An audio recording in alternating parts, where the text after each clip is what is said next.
할렐루야. 10월 10일 금요일 함께하는 교회 아침 묵상 시간입니다. 오늘 보실 하나님의 말씀, 해당하는 하나님의 말씀은 마가복음 8장 전체인데요. 저와 함께 보실 말씀은 마가복음 8장 1절에서 10절 말씀입니다. 제가 세 번역으로 읽도록 하겠습니다.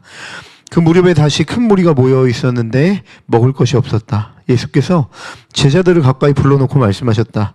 저 무리가 나와 함께 있은 지가 벌써 사흘이나 되었는데 먹을 것이 없으니 가엾다. 내가 그들을 굶은 채로 집으로 돌려보내면 길에서 쓰러질 것이다. 더구나 그 가운데는 먼 데서 온 사람들도 있다. 제자들이 예수께 말하였다. 이 빈 들에서 어느 누가 무슨 수로 이 모든 사람이 먹을 빵을 장만할 수 있겠습니까? 예수께서 그들에게 물으셨다. 너에게 빵이 몇 개나 있느냐? 그들이 대답하였다. 7개가 있습니다. 예수께서는 무리에게 명하여 땅에 앉게 하셨다. 그리고 빵 7개를 들어서 감사기도를 드리신 뒤에 떼어서 제자들에게 주시고 사람들에게 나누어 주게 하시니 제자들이 무리에게 나누어 주었다. 또 그들에게는 작은 물고기가 몇 마리 있었는데 예수께서 그것을 축복하신 뒤에 그것도 사람들에게 나누어 주게 하셨다. 그리하여 사람들이 배불리 먹었으며 남은 부스러기를 주워 모으니 7 광주리에 가득 찼다. 사람은 4,000명쯤이었다. 예수께서는 그들을 헤쳐 보내셨다. 그리고 곧 제자들과 함께 배에 올라 달마누다 지방으로 가셨다. 오늘 본문은 4,000명을 먹이시는 예수님의 기적의 사건을 기록하고 있습니다. 오늘 본문의 말씀을 통해서 복음의 출처가 누구인지를 서두에 명확하게 기록하고 있는데 오늘 본문 2절에 보니까 이렇게 예수님의 말씀이 기록되어 있습니다. 저 무리가 나와 함께 있은 지가 벌써 사흘이나 되었는데 먹을 것이 없으니 가엾다. 무리를, 영혼들을 불쌍히 여기시는 예수 그리스도의 마음, 그것이 이 사건의 출처이고 시작점이라고 볼 수 있겠습니다. 그런 마음을 가지고 제자들을 불러 모으시고 그 마음을 나누시고 주님은 주님이 하실 일들, 기적을 베푸시는 것이죠. 사랑하는 여러분, 복음의 출처가 사람이 아닙니다. 복음의 출처는 바로 하나님 그리고 예수 그리스도십니다. 그분이 우리를 사랑하시고 우리를 잘 아심으로 말미암아 자신을 내어주신 사건, 여러분 여기에 복음의 안정성과 신뢰가 있는 것이죠.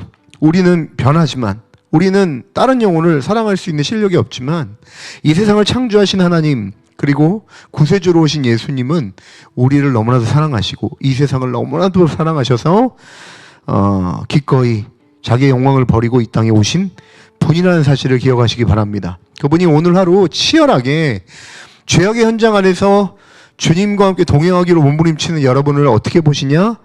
불쌍히 여기시는 분이라는 사실을 기억하시길 바랍니다. 그분은 우리의 모든 상황을 아시고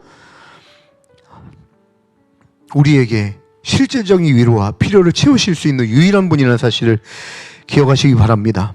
오늘 본문의 말씀 또 아까 우리 2절에 방금 전에 살펴봤던 2절의 말씀을 보면 이런 영혼을 품는 것이 제자들이 아니라 예수님으로부터 비롯됐다는 것을 알 수가 있습니다.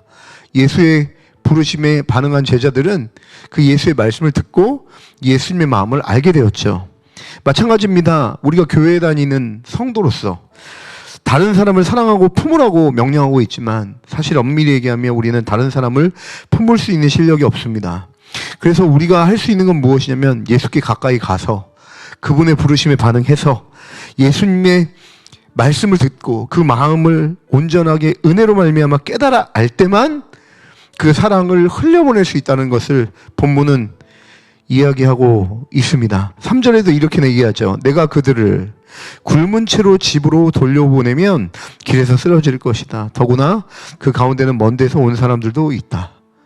이 예수님의 그 한 사람 한 사람의 모든 상황을 아시고 그들을 먹이시기 원하는, 그리고 그들을 돌보시기 원하는 예수의 마음이 흘러갈 때 비로소 우리는 우리에게 맡기신 사람들, 또 우리가 가는 곳곳에 수많은 사람들을 바라보며 그들의 필요를 사랑으로 채울 수 있다는 것. 그 출처가 어디냐? 바로 예수님이고 우리가 가장 먼저 해야 될 것은 그 예수님의 부르심에 반응하여 나아갈 때, 그분의 말씀을 경청하고 마음을 품을 때만 가능하다는 것을 이야기해 주고 있습니다. 자, 이 예수님의 이 말씀이 들려질 때 제자들의 반응은 이랬습니다. 4절에 보니까 제자들이 예수께 말하였다. 이 빈들에서 어느 누가 무슨 수로 이 모든 사람들이 먹을 빵을 장만할 수 있겠습니까? 제자들의 반응이 되게 현실적이어 보입니다. 이 광야에서 어디서 어떻게 저들의 먹을 것을 채울 수 있겠느냐. 너무 현실적인 이 말이지만 제자들의 관심사는 어디 있냐면 예수님의 마음보다 제자들의 상태와 상황에 집중하고 있는 것을 볼 수가 있습니다. 그 상황에서는 할 수 있는 것이 아무것도 없죠.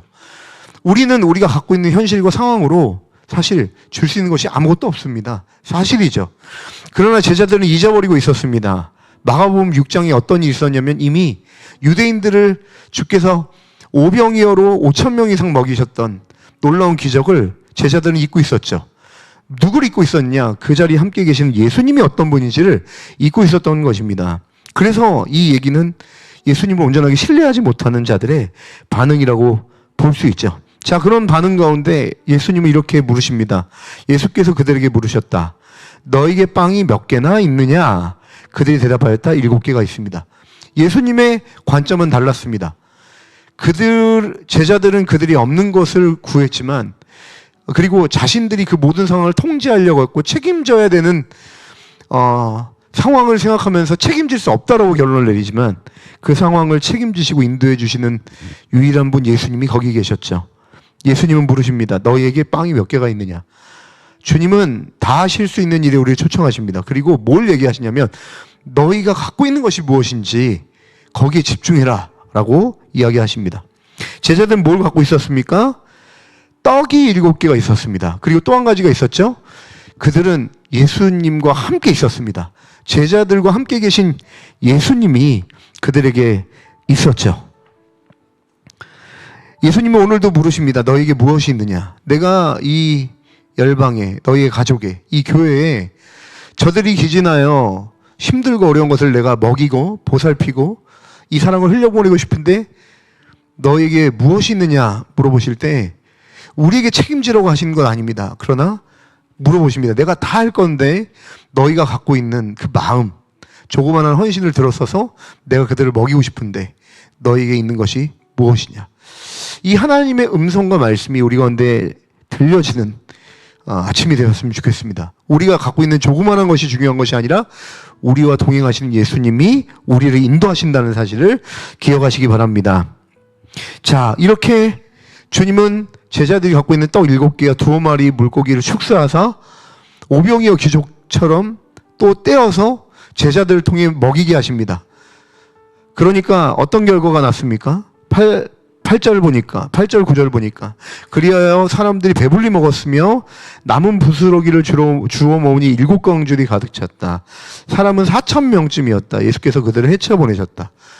예수께서 축사하시니까 그 7개의 빵과 떡과 물고기 2마리가 4,000명을 먹이고 남는 배부름과 풍성함이 그 지역에 나타났음, 기적이 흘러갔음을 본문은 이야기해주고 있습니다. 사랑하는 여러분, 오늘 본문은 마치 마가복음 6장에 기록된 오병이와 비슷해 보입니다만 가장 중요한 큰 차이가 있습니다. 오늘 본문이 일어났던 이 지역은 데가볼리 지방입니다. 이방인들이 모여 살고 있었던 지역이죠. 그래서 예수님이 오늘 이 떡 7개와 물고기 2마리를 통해 먹이신 이 사람들은 이방인을 먹이시는 예수님, 오병이어 사건은 유대인을 먹이신 예수님을 볼 수가 있는 것입니다. 그러니까 이것은 무엇을 뜻하는 것이냐면 예수님을 만나면 유대인이든 이방인이든 어느 민족이든 상관없이 무엇을 경험한다? 풍성함과 회복과 배부름과 만족을 경험할 수 있다. 누구를 통해? 예수님 안에서 이 모든 것을 경험할 수 있다. 그래서 예수님이 기쁜 소식, 복음이라는 것이죠. 유대인이나 헬라인이나 유일한 복음은 누구다? 예수님이라는 것을 오늘 본문을 통해 이야기해주고 있습니다. 이 말씀을 통해 우리가 적용해야 될 것이 있겠죠. 하나님은 우리를 보내십니다. 제자들을 불러 모으셔서 자신의 말씀을 들려주시고 마음을 나누셨고 그들에게 갖고 있는 조그마한 떡 7개를 받으셨고 축사하사 떼어보내시면서 제자들을 통해 4,000명을 먹이셨던 예수님. 주님은 오늘 우리를 제자로 부르셨죠. 그리고 가장 가까이서 예수의 말씀을 듣게 하시고 우리가 먼저 예수 안에서 배부름과 회복과 치유를 경험하게 하십니다. 그리고 우리 같은 교회를 통해 주님은 세상으로 다시 보내시죠. 흩어보내십니다. 그래서 우리가 가는 모든 곳, 교회가 될 수 있죠. 가정이 될 수도 있고요. 사회, 직장이 될 수 있습니다. 우리가 가는 모든 곳곳마다 우리가 알고 있는 예수 그리스도의 사랑이 우리의 자그마한 헌신과 섬김을 통해 흘러간다면 그들 모두 다 예수의 사랑의 풍성함으로 말미암아 회복이 될 수 있고 치유될 수 있다는 이 사실을 믿고 예수 그리스도는 오늘 우리를 통하여 우리가 가는 곳곳을 이와 같이 먹이시기를 원하시는 그런 분이라는 사실을 기억하시기 바랍니다. 사랑하는 여러분, 주님은 이 세상을 사랑해서 오셨습니다.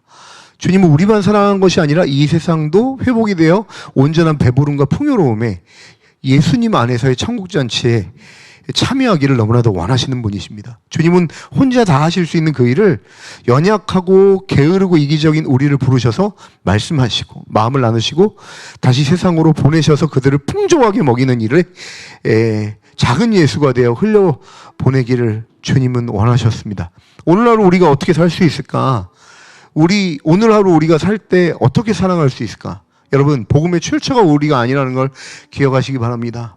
우리가 예수 그리스도의 말씀 안에서 예수님의 온전한 사랑과 능력을 믿음으로 깨달을 때만 비로소 우리의 건강한 반응으로 우리가 가는 곳곳마다 이 예수의 풍성함을 말로 또 행동으로 또 우리의 헌신으로 그들을 섬길 수 있다. 그들에게 온전한 사랑을 베풀 수 있다는 사실을 기억하시면서 두 가지, 예수 그리스도의 복음이 먼저 우리에게 전해지는 하루가 되었으면 좋겠고요. 두 번째, 그 복음이 우리를 통해서 우리가 만나는 숱한 사람들에게 흘러가는 역사. 우리가 이 일에 조그마나 믿음의 반응과 순종을 할 때 성령께서 우리를 인도하셔서 그들을 풍성하고 배부르게 먹이시고 치유하실 것이라는 그 사실을 믿으심으로 오늘 주님과 함께 동행하시는 여러분 되시길 주님의 이름으로 간절히 축원합니다. 기도하시겠습니다. 참 좋으신 주님, 칠병이어의 기적을 통해 데가볼리 지역의 이방인들을 먹이신 주님, 주님은 기계적으로 그들을 먹이신 것이 아니라 전인격적으로 그들의 모든 삶을 굽어 살피시고 그들을 사랑하시고 그들을 긍휼히 여기셔서 행동하셨던 분이셨습니다. 혼자 다 하실 수 있는 그 일에 제자들을 부르시고 말씀하시고 마음을 나눠주시고 그들이 갖고 있는 조그마한 헌신을 통해 축소하사 거기 있는 모든 자들을 배불리 먹이시는 복음이 되셨던 주님이십니다. 이 말씀 붙잡고 우리도 예수 그리스도께로 나아가 그 복음을 경험하고 맛보게 하시며 맛본 복음을 통해 우리가 만난 영혼들을 예수의 사랑으로 섬기고 그 사랑을 흘려보내는 역사가 있을 수 있도록 주여 우리를 사용하시고 인도하여 주옵소서. 감사하며 예수님의 이름으로 간절히 기도합니다. 아멘.